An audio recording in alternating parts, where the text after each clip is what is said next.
I think most parents want their children to believe that anything and everything is possible. And that's certainly how I think about what I want my children sort of to believe. Clubfoot was, honestly, not a condition that I had ever really heard anything about until I was pregnant with my first child, and in utero, my son was sort of diagnosed with bilateral clubfoot. Living in the US, my son and I, and my whole family actually, were very fortunate in that clubfoot generally is treated in the right way with the Ponseti method. And he's now 6 years old. He does a lot of things that most 6-year-old boys does, including sports.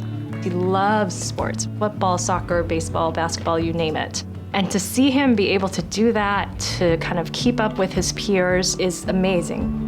And when I think about my son living someplace else in a situation where he had to live his life with his clubfoot untreated, you tell me what you think, right? I just can't even imagine the unfairness of all that.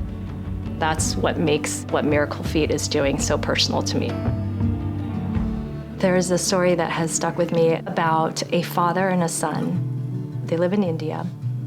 The father was born with clubfoot, and so he has lived his whole life with untreated clubfoot, and it's really affected his life.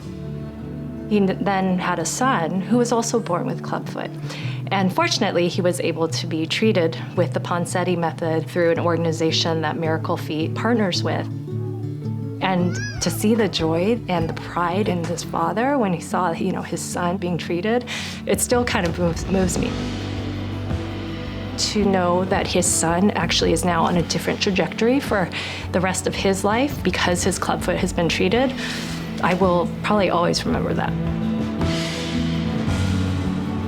The ability to put children, at least on that initial level playing field, in any part of the world, despite being born with a medical condition.